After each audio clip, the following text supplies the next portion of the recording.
kita tidak bisa membiarkan aparatur negara untuk menghadapi mereka sendiri, ex-HTI, ex-FPI dan yang sejenis, gitu ya.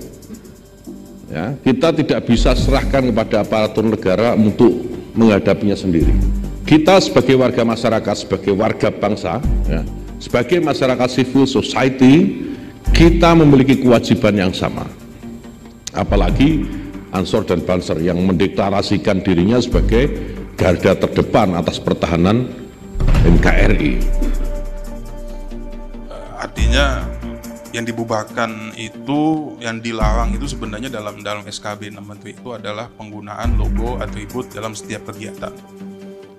Oke lah, itu sudah berlalu. Kemudian orang-orang FPI ini kan tetap dia itu warga negara Indonesia yang hak konstitusional dijamin oleh Undang-Undang Dasar 1945. Hak berserikat, berkumpul, menyatakan pendapat itu tetap melekat terhadap dirinya masing-masing. Sehingga kemudian ketika ada orang FPI, baik orang FPI-nya itu atau orang HTI sekalipun, ketika dia ingin tetap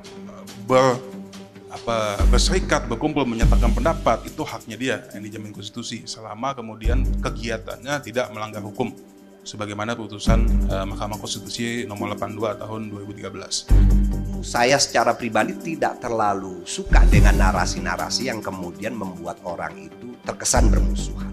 Saya juga tidak terlalu suka, karena bagaimanapun cara berpikir orang itu harus dirangkul. Maka saya memilih melalui pendekatan pendidikan. Dan kewaspadaan itu memang penting, tapi melalui pendekatan pendidikan. Karena di zaman sekarang ini banyak orang bernarasi, menggunakan narasi keagamaan, tapi sebetulnya keliru gitu. Nah, ini yang harus kita counter melalui narasi yang kita bikin dengan cara yang baik-baik, melalui tulisan atau cuitan atau status di Facebook, nggak apa-apa. Yakut bikin heboh lagi, PWNU turun tangan, hajar Yakut habis-habisan.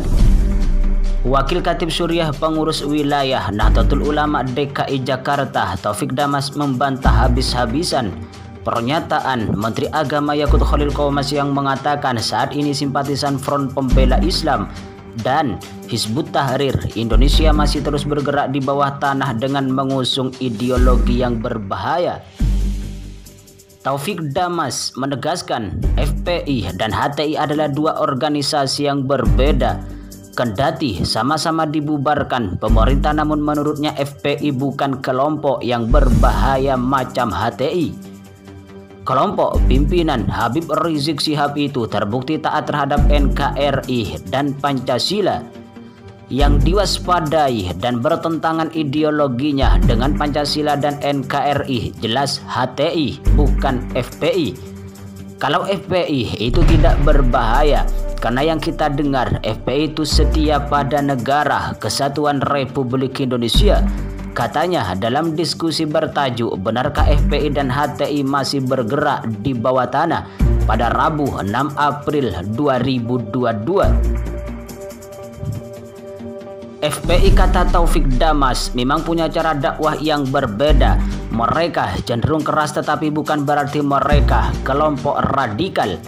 Cara berdakwah FPI, kata Taufik, memang bertolak belakang dengan orang-orang NU yang lebih terdengar santun.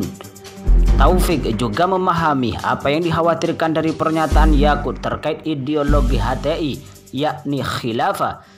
Pasalnya, paham khilafah itu dapat merusak ajaran Islam. Dikhawatirkan itu memang HTI, ideologinya itu khilafah itu. Bahkan saya lebih tegas, ini merusak ajaran Islam, khilafahisme. Karena khilafahisme tidak ada dalilnya dalam Islam, tidak ada kewajiban. Sebelumnya, Yakut Khalil Qomas mengaku bekas simpatisan Hizbut Tahrir Indonesia dan ex-Front Pembela Islam masih mengancam kebinekaan di Indonesia kendati dua organisasi itu telah dibubarkan pemerintah.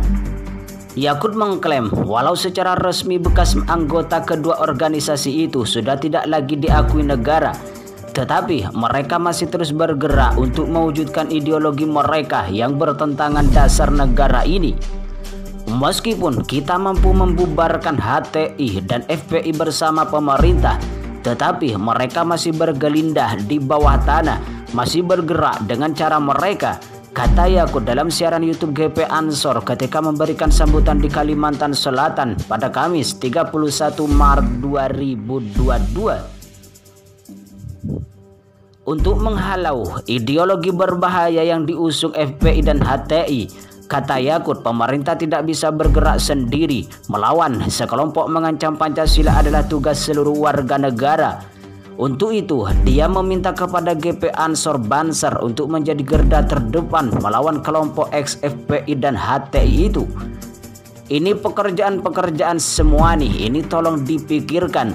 Tentu kita tidak bisa membiarkan aparatur negara untuk menghadapi mereka sendiri. Ex-HTI, ex-FPI yang sejenis, kita tidak bisa serahkan kepada aparatur negara untuk menghadapinya sendiri.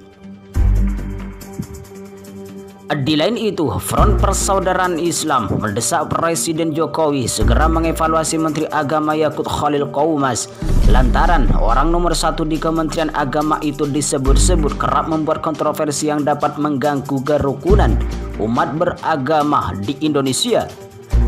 Itu yang kamu heran. Hobi betul mengungkapkan sesuatu yang kontroversial. Jadi memang yang pasti kita minta supaya dievaluasi nih Menteri Agama Yakut. Jangan sampai kemudian Menteri Agama ini menciptakan kontroversi yang kemudian menyebabkan kehidupan beragama ini tegang terus. Kata Sekretaris FPI Ali Al-Atos di Perpustakaan Freedom Institute Wisma Bakri, Jakarta Selatan pada Selasa 5 April 2022. Belum lama ini, Menteri Agama Yakut juga menyebut bekas simpatisan Front Pembela Islam dan HTI hingga kini masih bergerak di bawah tanah. Mereka tetap mengusung ideologi berbahaya yang bertentangan dengan Pancasila. Karena Menteri Agama itu seharusnya ikut menjaga kedamaian antar sesama kehidupan beragama, bukan kemudian justru memanaskan antar sesama elemen bangsa. Bahkan ia menyebut seharusnya Yakut tidak usah menjadi Menteri Agama jika menciptakan ketegangan antar elemen bangsa. Lebih lanjut, Ali mengaku heran Yakut memiliki hobi membuat narasi yang mengadu domba antar elemen bangsa. Menteri Agama itu kan jabatan publik. Kemudian yang kita heran itu kenapa kemudian hobi sekali memberikan narasi-narasi yang mengadu domba antar sesama elemen bangsa. Walaupun itu forum internal juga, tapi kemudian itu dipublikasi juga. Kata Sekretaris FPI Ali Al-Atos di Perpustakaan Freedom Institute Jakarta Selatan pada Selasa 5 April 2022.